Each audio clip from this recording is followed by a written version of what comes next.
Good morning students. हम लोग budget के पार्ट 2 को डिस्कस करेंगे आज। पार्ट 1 पे मैंने कल वीडियो बना दिया था, ये पार्ट 2 है।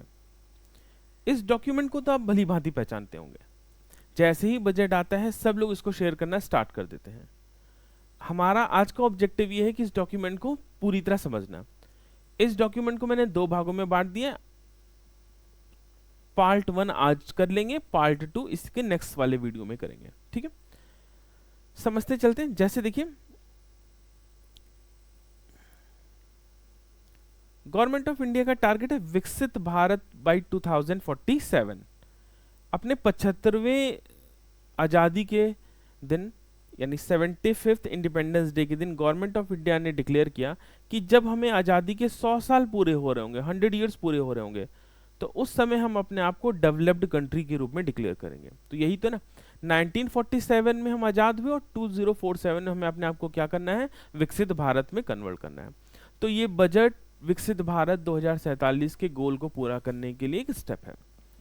हमारा विजन क्या है, ध्यान से समझिए। हमारा विजन है prosperous Bharat, developed India in harmony with nature. Nature के साथ हार्मोनी का मतलब क्या, सस्टेनेबल डेवलपमेंट, ठीक बात है। And modern infrastructure. Modern infrastructure का मतलब क्या, डेवलपमेंट। जब सस्टेनेबल डेवलपमेंट और डेवलपमेंट दोनों की बात हो रही है तो यहाँ क्लियर यही मतलब है कि हमें एक बैलेंस बनाना है, किसमें, इन्वायरमेंट में, सस्टेनेबल डेवलपमेंट में और ग्रोथ में।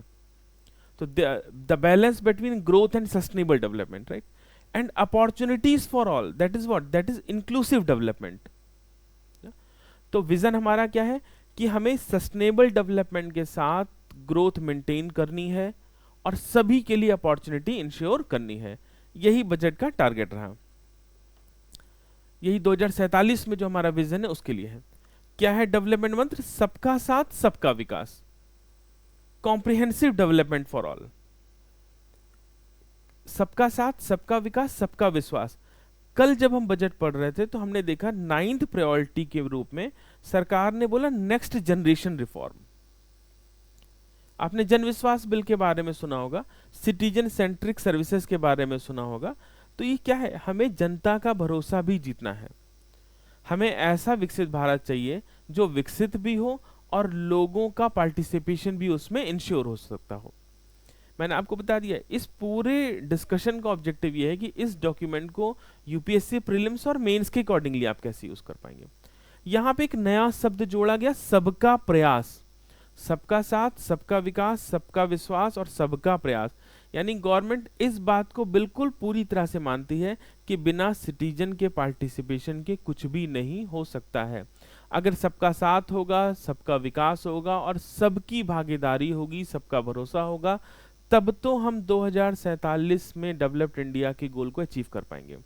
तो ये जो अमृत काल का समय चल रहा है, 75th इंडिपेंडेंस से लेकर 100 इंडिपेंडेंस डे तक, तो ये कौन सा समय है, अमृत काल। और इसका ऑब्जेक्टिव क्या है कि हम कैसे विकसित भारत को अचीव कर सकते हैं।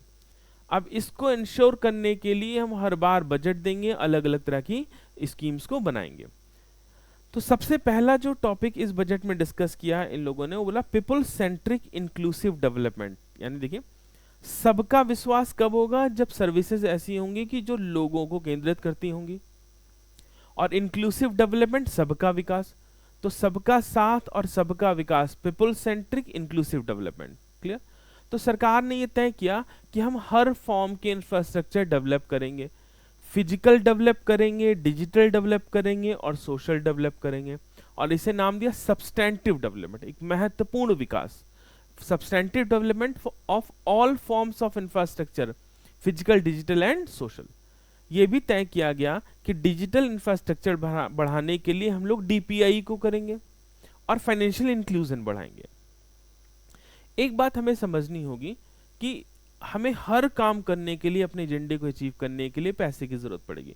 यहाँ सरकार ने ये भी इंडिकेट किया कि वो अपने टैक्स बेस को वाया जीएसटी बढ़ाएगी।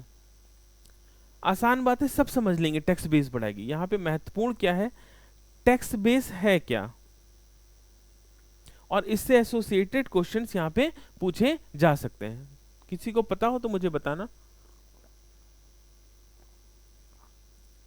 चलिए देखिए, मैं ही बता देता हूं।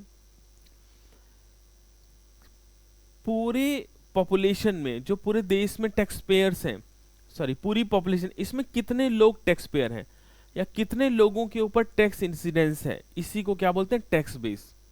तो हमें ज्यादातर लोगों को क्या करना है, जीएसटी के थ्रू टैक्स बेस में लाना है। तो ये एक इंडिकेशन है सरकार का कि हम क्या करना चाहते हैं, अपने टैक्स बेस को बढ़ाना चाहते हैं। एक ये भी प्रश्न है, अगर हम किसी डेवलप्ड कंट्री की तुलना में बात करें तो भारत का जो टैक्स बेस है वो लो है। क्वेश्चन क्लियर पूछा जा सकता है कि what are the reasons of low tax base in India. ठीक है, क्या क्वेश्चन हो सकता है, रीजन बताइए लो टैक्स बेस इंडिया में कम क्यों है। क्लियर, तो ये जब हमने बताया कि जीएसटी से बढ़ाएंगे तो यहीं पे ये मेंस का क्वेश्चन इंपॉर्टेंट बन जाता है। ठीक है, अब देखिए कुछ बातें मैं बताता हूँ। सबसे बड़ा कारण तो ये है कि टैक्स पेयर ही कम है। टैक्स पेयर कम क्यों है, क्योंकि इसके बहुत कारण है, देखिए समझिए। जैसे महिलाओं का पार्टिसिपेशन ही कम है, तो इस बजट में हमने महिलाओं के पार्टिसिपेशन को इंश्योर करने के लिए भी कई स्टेप उठाए। कुछ बातें कल डिस्कस कर ली गई थी, कुछ बातें कल कर ली जाएंगी, कुछ आज कर रहे हैं। ठीक है, तो सबसे पहला, भारत में लार्जली इनफॉर्मल सेक्टर का होना एक बहुत बड़ा कारण है लो टैक्स बेस का। बहुत सारे ऐसे लोग हैं जिनका कोई रिकॉर्ड सरकार के पास नहीं है कि वो कितना कमाते हैं कितना नहीं। अब उनके रिकॉर्ड को रखने के लिए, उनसे डायरेक्ट टैक्स वसूलने के लिए तो हमें बहुत सारे काम करने पड़ेंगे, बट हम जीएसटी से उनको टैक्स बेस में ला सकते हैं। क्लियर, ला रहे हैं। दूसरा, एग्रीकल्चर सेक्टर में एग्रीकल्चर टैक्स एग्जेम्प्टेड है और अराउंड 45.6% एग्रीकल्चर वर्कर जो हैं वो टैक्स फाइल नहीं करते हैं। एग्जेम्प्टेड है ये बात अलग है, टैक्स फाइल नहीं करते ये बात अलग है। भारत के में इनफॉर्मल सेक्टर का होना, लार्जली एग्रीकल्चर बेस्ड होना और महिलाओं का पार्टिसिपेशन कम होना, ये लो टैक्स बेस के प्रमुख कारणों में से है। इसके बाद एक पॉइंट और आप समझिए कि भारत में ज्यादातर लोगों की जो इनकम है वो लेस देन 5 लाख रुपीज है। ठीक है, और अगर हम टैक्सेबल इनकम की बात करते हैं तो लेस देन 2 लाख रुपीज है। टैक्सेबल इनकम का मतलब हुआ कि 5 लाख रुपए तो कुल आय है, इसमें कुछ खर्चे हो रहे होंगे, जैसे आपको पता है कि स्कूलों की फीस, रेंट, कोई लोन लिया हो, इंश्योरेंस, ये सब डिडक्शन का पार्ट होता है। तो जो कुल बचत आएगी या जो कुल इनकम आएगी वो 2-2.5 लाख रुपए आएगी। तो इन सब में क्या हो जाता है, ये टैक्स एग्जेम्प्टेड हो जाते हैं। तो जो भारत में जो टैक्स पेयर्स हैं उनकी संख्या बहुत कम है, लार्जली लोग 5 लाख से कम कमाते हैं। क्लियर होगा सबको। तो ये भी पॉइंट आप याद रखेंगे यहाँ पे कि what are the reasons of low tax base in India. ठीक है, लिख के दीजिएगा आंसर्स। अगला पॉइंट देखते हैं। हमने ये भी इंश्योर किया कि हम अपने फाइनेंशियल सेक्टर को स्ट्रॉन्ग करेंगे। देखिए, अगर हम इंक्लूसिव ग्रोथ की बात करते हैं तो वहां पे हमें फाइनेंशियल इंक्लूजन की बात करनी ही होगी। तो फाइनेंशियल सेक्टर को स्ट्रॉन्ग करने के लिए हमें सेविंग, क्रेडिट, इन्वेस्टमेंट को ट्रैक पर लाना होगा। इसके लिए हम बहुत सारे एफर्ट्स करेंगे। ठीक है, गिफ्ट आईएफएससी को भी प्रमोट करेंगे। गुजरात में गिफ्ट सिटी बनाई है। ठीक है, ये क्या है, एक सेपरेट मैंने वीडियो बनाया, उसको देखिएगा। गिफ्ट, जो बढ़ती महंगाई है, प्रोएक्टिव इन्फ्लेशन मैनेजमेंट है, इसके लिए भी काम करना होगा हमें। मुझे जो लगता है कि आज की डेट में हमारे यहाँ पे अनएम्प्लॉयमेंट भी बढ़ रहा है और महंगाई भी बढ़ रही है। अगर हम अनएम्प्लॉयमेंट को रोकने की कोशिश करते हैं तो महंगाई बढ़ने लगती है, और अगर हम महंगाई को रोकने की कोशिश करते हैं तो अनएम्प्लॉयमेंट बढ़ने लगता है। अगर आपको पता हो कि इस पर्टिकुलर सिचुएशन को क्या कहते हैं तो मुझे बताइएगा। ठीक है, हमें ये इंश्योर करना होगा कि कंट्री का हर पार्ट हिस्सेदार बने, इस विकास में हिस्सेदार बने। इसीलिए कल आपने देखा होगा हम लोग ने एक कार्यक्रम की बात करी, पूर्वोदय। हमने ये भी इंश्योर किया कि जो नया विकसित भारत बनेगा उसमें हम पूर्वी भारत को विकास का इंजन बनाने की बात करेंगे। पूर्वी भारत को क्यों, क्योंकि आज भी सबसे ज्यादा मिनरल्स, सबसे ज्यादा ग्रोथ हमें कहां पे मिल सकती है, पूर्वी भारत में मिल सकती है। क्लियर। दूसरा फोकस एरिया जो है वो गरीब। गवर्नमेंट ने टैगलाइन बनाई, गरीब का कल्याण देश का कल्याण।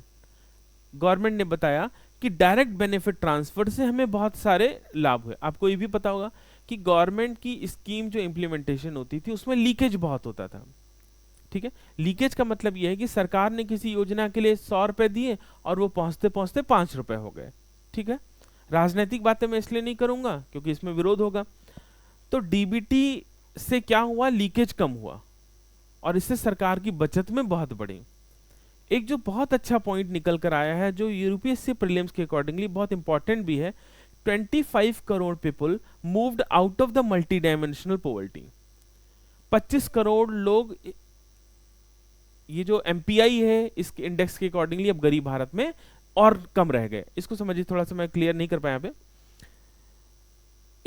ये आप इसे देखें, अगर हम देखें 2005-6 में एमपीआई के अकॉर्डिंगली 55% लोग पुअर थे और आज की डेट में रह गए 11.3%। ठीक है, तो अगर आप ध्यान से देखें तो ये नंबर लगातार क्या हो रहा है, कम हो रहा है। यानी मल्टी डायमेंशनल पॉवर्टी इंडेक्स के अकॉर्डिंगली जो हेड काउंट है, जो गरीबों की संख्या है, वो लगातार कम होती चली जा रही है। ये क्वेश्चन 100% एग्जाम में पूछा जा सकता है। आपको पता होगा यूनाइटेड नेशन डेवलपमेंट प्रोग्राम हर साल एमपीआई के बेसिस पर करता है। तो आज की डेट में भारत में एमपीआई के आधार पर गरीबों की संख्या कितनी बची? 11.3% बची। आप ये भी समझें कि ये जो कोविड ईयर थे इसका गरीबी पर कोई विशेष प्रभाव नहीं पड़ा। अगर हम देखें तो इस पर्टिकुलर ईयर में भी क्या हुई, गरीबी कम हुई, एमपीआई के बेसिस पर कम हुई। ठीक है, आपको ये भी पता होगा कि हम 3 चीजों की बात करते हैं एमपीआई में। एजुकेशन, अब इस ग्राफ की जरूरत नहीं है, एजुकेशन, हेल्थ और लिविंग स्टैंडर्ड। इन 3 डायमेंशन में हम 10 इंडिकेटर के बेसिस पर हम चेक करते हैं। तो ये प्रीलिम्स के अकॉर्डिंगली बहुत इंपॉर्टेंट क्वेश्चन बन गया एमपीआई। आगे समझिए, हमने कल भी डिस्कस किया था पीएम स्वनिधि, जो स्ट्रीट वेंडर्स हैं उनको फंड देने के लिए बहुत लार्जली जो हमारा सेकेंडरी और टर्चरी सेक्टर वो अनऑर्गेनाइज्ड है। ठीक है, इनको फंडिंग करने के लिए हम लोगों ने क्या स्कीम स्टार्ट करी है? प्रधानमंत्री स्वनिधि, और इनकी फंडिंग हम बढ़ाएंगे। तीसरा, जो युवा है, जब तक इनकी भागीदारी इंश्योर नहीं करेंगे तब तक हमें कुछ विशेष नहीं मिलेगा। तो हमने तय किया कि हम अब तक कर चुके हैं 1.4 करोड़ यूथ को ट्रेन कर चुके हैं स्किल इंडिया मिशन में। कल हमने फर्दर टारगेट भी डिस्कस किए, ये इंपॉर्टेंट नहीं है। पीएम श्री योजना का बजट एलोकेशन बढ़ा दिया है। अगर हम देखें तो लगभग 4000 करोड़ से बढ़ाकर 6050 करोड़ कर दिया है। अब ये है क्या? देखिए, आपको पता होगा प्रधानमंत्री स्कूल्स फॉर राइजिंग इंडिया, इस पीएम श्री योजना, ये टीचर्स डे के दिन यानी 5 सितंबर 2022 को गवर्नमेंट ऑफ इंडिया ने लॉन्च किया था। इसका ऑब्जेक्टिव है कि स्कूल्स बढ़ाना। ठीक है, चाहे वो स्कूल सेंट्रल गवर्नमेंट द्वारा बढ़ाए जा रहे हैं, चलाए जा रहे हो, स्टेट गवर्नमेंट द्वारा चलाए जा रहे हो, या लोकल गवर्नमेंट द्वारा चलाए जा रहे हो। क्लियर? तो हमारा पहला टारगेट है कि हम नंबर ऑफ स्कूल्स इंस्टीट्यूशंस को बढ़ाएं। और पीएम श्री योजना आपको पता है, प्रधानमंत्री school for rising India. Clear? एक और पॉइंट इसमें इस डॉक्यूमेंट में मेंशन है कि 43 करोड़ लोन्स हमने सैंक्शन किए हैं प्रधानमंत्री मुद्रा योजना में। कल भी डिस्कशन किया था, छोटा सा देखते हैं। 3 तरह के मुद्रा लोन, शिशु, किशोर और तरुण। इस बार के बजट में हमने कहा कि जो तरुण कैटेगरी का लोन 10 लाख तक होता था, ऐसे लोग जो तरुण कैटेगरी का लोन रीपे कर चुके हैं वो 10 लाख तक का और लोन ले सकते हैं, यानी 20 लाख तक का लोन ले सकते हैं। तो पीएम मुद्रा योजना के तहत जो स्किल डेवलपमेंट कर चुके युवा हैं या ऐसे लोग जो अपना स्टार्टअप करना चाहते हैं, उनको भी एम्पावर करने का काम इस बजट के थ्रू गवर्नमेंट ने किया है। ये जो पर्टिकुलर ग्राफ आपको दिख रहे हैं, ये आप निबंध में यूज कर सकते हैं, ऐसे में यूज कर सकते हैं कि कैसे गवर्नमेंट ऑफ इंडिया अपने विकसित भारत के लक्ष्य को प्राप्त करने के लिए आगे बढ़ रही है। तो देखिए, हम आईआईटी बढ़ा रहे हैं, हम एम्स बढ़ा रहे हैं, हम यूनिवर्सिटीज बढ़ा रहे हैं। अगर आप ध्यान से देखें तो हमने यूनिवर्सिटीज में ठीक ठाक काम किया है। जहां 2004 में 723 यूनिवर्सिटी थी, वहां अब 1113 यूनिवर्सिटी बन गई हैं। एम्स को तो हमने लगभग 3 गुना बढ़ा दिया, 7 से 2014 में 7 एम्स थे और अब 22 कर दिया। तो इस तरह से हम कर रहे हैं। प्रैक्टिकली या ग्राउंड पे क्या है उसका आज ये नहीं, जो बजट में फोकस किया जा रहा है मैं वो बातें कर रहा हूं। ठीक है, तीसरा जो फोकस एरिया है सरकार का, वो वेलफेयर ऑफ फार्मर्स, अन्नदाता के बारे में बात कर रहे हैं।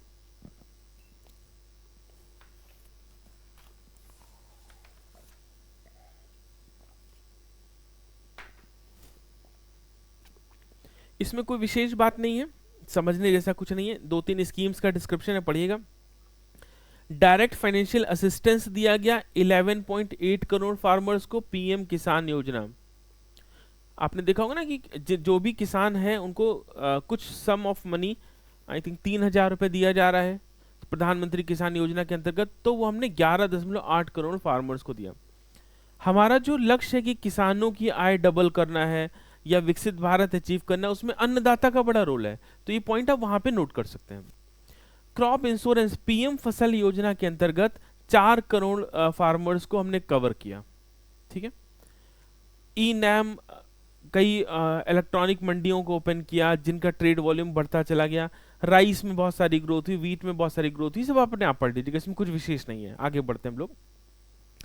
अगला जो गवर्नमेंट ने लॉन्च किया नारी शक्ति, अगला जो हमारा विकसित भारत का सपना है नारी शक्ति, ये बहुत इंपॉर्टेंट है और एग्जाम में अलग अलग तरीके से पूछा जा सकता है। जो हमने 43 करोड़ लोन दिए, रिमोट खो गया है मेरा,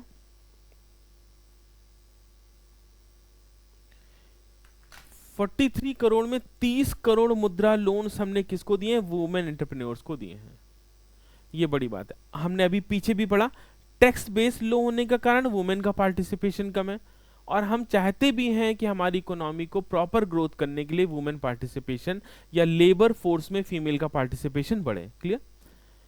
और हमने ये भी तय किया कि हम वुमेन एंटरप्रेन्योर्स की संख्या बढ़ाएंगे भी, ठीक है। दूसरा पॉइंट देखिए, increase female enrollment in higher education.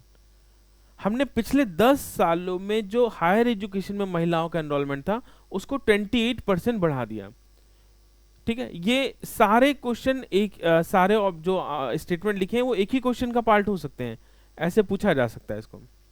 और हमने 43% ऑफ फीमेल एनरोलमेंट बढ़ाया इन स्टेम कोर्सेज।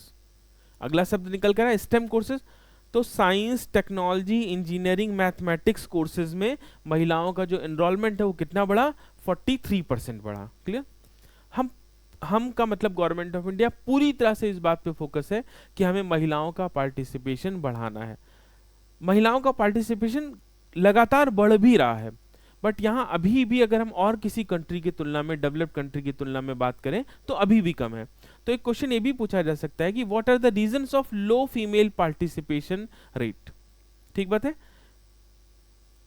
इसके बाद गवर्नमेंट ने इसको बढ़ाने के लिए एक और स्कीम लॉन्च करी, सॉरी पहले की स्कीम है उसमें अब क्या 1 करोड़ वुमेन्स को मदद किया 83 लाख सेल्फ हेल्प ग्रुप से लखपति बनाने के लिए। अब यह है क्या? देखिए 2023 में ऑन 2023 स्वतंत्रता दिवस के दिन गवर्नमेंट ने 2 स्कीम लॉन्च करी, प्रधानमंत्री जी ने 2 स्कीम बताई, एक विश्वकर्मा अभियान या विश्वकर्मा स्कीम और दूसरी लखपति दीदी। लखपति दीदी का ऑब्जेक्टिव क्या था कि हम महिलाओं को इस तरह से स्किल ट्रेनिंग दें ताकि वो 1 लाख रुपए प्रति वर्ष कमा पाएं और उनको हम क्या बोल देंगे? लखपति दीदी। थोड़ा सा मजाक है, 1 लाख रुपए कमाएंगी, कितना बचेगा कितना नहीं, लेकिन फिर भी अच्छे एफर्ट्स हैं पार्टिसिपेशन में लाने के लिए। तो 1 लाख रुपए प्रति वर्ष कमाने के लिए योजना बनाई गई। क्लियर है सबको? लखपति दीदी स्कीम। और एक पॉइंट आप समझिए कि जो फीमेल पार्टिसिपेशन रेट है वो क्या हो रहा है? वो बढ़ रहा है। इवन हम देखें तो कोविड ईयर में भी बढ़ा। अब यहाँ पे जो डेटा मेंशन है ये ओवरऑल फीमेल पार्टिसिपेशन रेट का है। पीछे देखिए ध्यान से, 2017-18 में जो फीमेल पार्टिसिपेशन था वो कितना था? 23.3%। ठीक है, और आज की डेट में कितना हो गया? 37%। तो फीमेल पार्टिसिपेशन क्या हुआ है? बढ़ा है। अगर हम कोविड ईयर की बात करें तो ये लगभग 27.7% था। ठीक है, यानी कोविड ईयर्स में भी इतना ज्यादा अनएम्प्लॉयमेंट बढ़ने के बावजूद फीमेल पार्टिसिपेशन लो नहीं हुआ। अब यहाँ पे एक पॉइंट समझिएगा कि आखिर ये female labour force participation rate है क्या? ठीक है, लेबर फोर्स पार्टिसिपेशन रेट क्या है? ठीक है, कितनी महिलाएं श्रम शक्ति में काम कर रही हैं? जो कुल श्रम शक्ति, कुल लेबर फोर्स है, टोटल लेबर फोर्स है, उसमें कितनी महिलाएं काम कर रही हैं? यही क्या है? लेबर फोर्स पार्टिसिपेशन रेट है। अब एक प्रश्न यहां पे बनता है, कितने वर्ष से ऊपर? ज्यादातर बोलेंगे आंसर 18 साल, नहीं, यहां पे याद रखिए 15 साल से ऊपर की कितनी महिलाएं लेबर फोर्स की तरह काम कर रही हैं, कुल श्रम शक्ति की तुलना में कितनी प्रतिशत महिलाएं काम कर रही हैं, यही इनका पार्टिसिपेशन रेट है। ठीक है, तो हमने देखा कि नारी शक्ति भी अमृत काल का एक महत्वपूर्ण हिस्सा है जिससे विकसित भारत के उद्देश्य को प्राप्त किया जा पाएगा। कल हम लोग ने इस पे बात की, एक सेपरेट वीडियो भी बनाया है हम लोगों ने इस पे। सस्टेनेबल डेवलपमेंट विजन में भी देखा कि हमें सस्टेनेबल डेवलपमेंट की बात करनी है। एक मिनट बच्चों। इंडिया कमिटेड है नेट जीरो बनाने के लिए बाय 2070। अब यहाँ पे एक प्रश्न, नेट जीरो एक सेपरेट पूरा वीडियो बना हुआ है। देखिए कितना कार्बन हम एमिट करते हैं, हम का मतलब पूरी कंट्री से, और कितना कार्बन हम एटमॉस्फेयर से आउट कर लेते हैं। अगर इन दोनों का डिफरेंस जीरो हो तो उसे हम क्या बोलते हैं, नेट जीरो। तो गवर्नमेंट ऑफ इंडिया ने सोचा हुआ है, नीति आयोग के थ्रू कमेटी भी बनाई है कि कैसे हम 2007 तक अपने आप को क्या डिक्लेयर करेंगे, नेट जीरो डिक्लेयर करेंगे। इसके लिए अलग अलग तरह से रिन्यूएबल एनर्जी को प्रमोट करने के कार्यक्रम चलाए जा रहे हैं, अलग अलग वीडियो में कवर होंगे, यहाँ कुछ खास नहीं है। ये इस बार डिक्लेरेशन किया है, लास्ट वाले में भी हमने किया, 1 करोड़ हाउस होल्ड्स को हम इनेबल करेंगे इस आने वाले समय में, जिनको हम 300 यूनिट तक की free electricity per month provide कर सकें। ई बसेस को प्रमोट करेंगे, ई व्हीकल इकोसिस्टम को प्रमोट करेंगे। ठीक है, इकोसिस्टम का मतलब जैसे उसकी जो मैन्युफैक्चरिंग है, चार्जिंग यूनिट्स हैं, फाइनेंसिंग है, तो हम इस तरह की हर चीज को प्रमोट करेंगे। कुछ नया भी मिला, देखिए new schemes for bio manufacturing and bio foundry to be launched. कुछ नई स्कीम लॉन्च करी जाएंगी, किस चीज के लिए, बायो मैन्युफैक्चरिंग के लिए और बायो फाउंड्री के लिए। ठीक है, अब यहां पे बायोटेक्नोलॉजी आप सबको पता होगी, बायो फाउंड्री नहीं पता होगी। अब ये इंपॉर्टेंट हो जाता है प्रीलिम्स के अकॉर्डिंगली कि बायो फाउंड्री है क्या। ठीक है, देखिए जब बायोटेक्नोलॉजी में ऑटोमेशन का यूज कर देते हैं तो उसे हम क्या बोलते हैं, बायो फाउंड्री। ऑटोमेशन का मतलब क्या, बायोटेक्नोलॉजी पहले समझिए कि बायोलॉजी में टेक्नोलॉजी का यूज, बायोटेक्नोलॉजी एक सेपरेट क्लासेस होंगी, आपने पढ़ी होंगी। और जब हम इसमें DBTL साइकिल का यूज करते हैं, डिजाइन बिल्ट टेस्ट लर्न, इस साइकिल का यूज करते हैं, तो इसे हम क्या बोलते हैं, बायो फाउंड्री। एक सेपरेट वीडियो बनाऊंगा, बहुत इंपॉर्टेंट है, प्रीलिम्स में 100% पूछा जा सकता है। तो गवर्नमेंट बहुत फोकस है किसके लिए, बायो मैन्युफैक्चरिंग और बायो फाउंड्री को डेवलप करने के लिए। क्लियर। नॉन फॉसिल एनर्जी को हमें 50% तक अचीव कर लेना है बाय 2030, यानी हमारी जो टोटल एनर्जी नीड है उसका 50% हमें कहाँ लाना है, नॉन रिन्यूएबल एनर्जी सोर्सेज से, सॉरी बेटा रिन्यूएबल एनर्जी सोर्सेज से लाना है। कब तक लाना है, 2030 तक लाना है। और अगर हम प्रैक्टिकली देखें तो 43% पर हैं और 2024 चल रहा है, यानी गवर्नमेंट का जो रिजल्ट कार्ड है वो यहाँ बहुत बेहतर है, कुछ ही प्रतिशत रह गया है, अपने लक्ष्य से हम दूर है। यानी 2030 में लगभग 50% ऊर्जा जो है वो हम कहाँ से लेकर आएंगे, ऐसे सोर्सेस से लाएंगे जो नॉन फॉसिल फ्यूल से हैं या रिन्यूएबल एनर्जी से। ठीक है, इस प्रोग्राम को, क्लीन एनर्जी प्रोग्राम को बढ़ाने के लिए गवर्नमेंट कई एफर्ट्स भी कर रही है। जैसे देखिए 10 करोड़ से अधिक LPG कनेक्शन दिए जा चुके हैं प्रधानमंत्री उज्ज्वला योजना में, बहुत सारे LED बल्ब दिए जा चुके हैं, पंखे बांटे जा चुके हैं, उजाला स्कीम्स में बहुत सारी काम किए गए। अब ये फिगर्स हमारे लिए इंपॉर्टेंट नहीं है, ये पूरा इकोसिस्टम इंपॉर्टेंट हो जा रहा है कि कैसे क्या क्या पूछेंगे। हमने LED स्ट्रीट लैंप इंस्टॉल किया है SNLP प्रोग्राम के अंतर्गत। अब ये आप पढ़ेंगे व्हाट इज SNLP, ये होमवर्क रहा। देखें कंसिस्टेंटली हम बढ़ते चले जा रहे हैं अपने रिन्यूएबल एनर्जी सोर्सेस की एनर्जी के प्रोडक्शन को लेकर। 2004 में हम 30% प्रोड्यूस करते थे, ठीक है, इसका परसेंटेज था, टोटल जितनी एनर्जी हमारी है उसका 30%, अभी 32.3%, और आज की डेट में कितना हो चुका है, जो लेटेस्ट डेटा है हमारे पास वो 43.9%। क्लियर सबको। चलिए आगे देखते हैं। तो तीसरा जो है वो अगला जो स्ट्रेटजी फॉर अमृतकाल। विकसित भारत में हमने इंफ्रास्ट्रक्चर या डेवलपमेंट पे बहुत काम किया, तो डेवलपमेंट करने के लिए हमने बहुत सारा पैसा भी इंफ्रास्ट्रक्चर डेवलपमेंट में के लिए लगाया। जैसे हमने कल भी डिस्कस किया था कि कैपेक्स रेशियो जो रखा वो 3.4% रखा इस पर्टिकुलर ईयर का जो एस्टिमेटेड है। इसका मतलब ये हुआ कि टोटल GDP का 3.4% हम लोग क्या करने वाले हैं, इन्वेस्टमेंट करने वाले हैं। क्लियर। लास्ट ईयर ये 3.3% था, मैंने कल भी डिस्कस किया था। अगली वाली क्लास में हम लोग उन फिगर्स को डिस्कस करेंगे जो हमारे एग्जाम के पॉइंट ऑफ व्यू से इंपॉर्टेंट है। तो 3.3% से बढ़ाकर 3.4% कर दिया। ये क्लियर इंटेंशन है कि गवर्नमेंट इंफ्रास्ट्रक्चर पर बहुत फोकस करना चाहती है। हमने ये भी डिक्लेयर किया कि 3 नए रेलवे कॉरिडोर बनाएंगे पीएम गति शक्ति अभियान के अंतर्गत।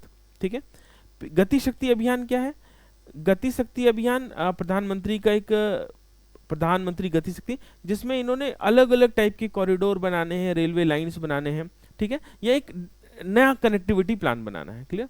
फॉरेन इन्वेस्टमेंट को प्रमोट करने के लिए हमें बहुत काम करना है ताकि हमें ज़्यादा से ज़्यादा पैसा प्राप्त हो सके। तो देखिए, promotion of foreign investment by a bilateral investment treaty to be negotiated. Bilateral का मतलब क्या? 2 देशों के साथ मिलकर या किसी और इंटरनेशनल ऑर्गेनाइजेशन के साथ मिलकर इन्वेस्टमेंट लाना। इस पे भी हम लोग काम करने वाले हैं। उड़ान स्कीम को मजबूत करने की बात करी गई, मेट्रो रेल, ये सब पे काम करेंगे। यहाँ पे इंपॉर्टेंट हमें ये समझना है कैपेक्स के बारे में। अभी डिस्कस कर लिया कि हम लगातार कैपिटल एक्सपेंडिचर बढ़ा रहे हैं।